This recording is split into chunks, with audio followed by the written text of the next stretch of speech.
Chemotherapy, targeted therapy, immunotherapy మధ్య ప్రధాన తేడాలు ఏంటి?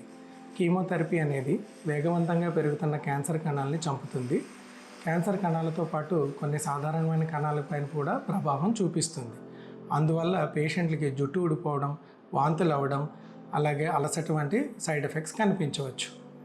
టార్గెటెడ్ థెరపీ అనేది క్యాన్సర్ కణాల పైన ఉండే లేదా లోన ఉండే ప్రత్యేకమైన జన్యు మార్పులు లేదా ప్రోటీన్స్ని లక్ష్యంగా చేసుకొని పనిచేస్తుంది. దానివల్ల సాధారణమైన కణాలపైన ప్రభావం అంతగా చూపించదు. కాకపోతే ఈ టార్గెటెడ్ థెరపీ అనేది అందరికీ పనిచేయదు.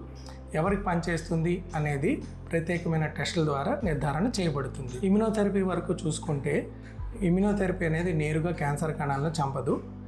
మన ఒంట్లోని రోగనిరోధక వ్యవస్థ అంటే ఇమ్యూన్ సిస్టమ్ని బలపరచడం ద్వారా అవి క్యాన్సర్ కణాలను గుర్తించి చంపేలా చేస్తుంది. కొన్ని క్యాన్సర్లలో ఈ ఇమ్యునోథెరపీ వల్ల దీర్ఘకాలికమైన ఫలితాలను మనం పొందవచ్చు.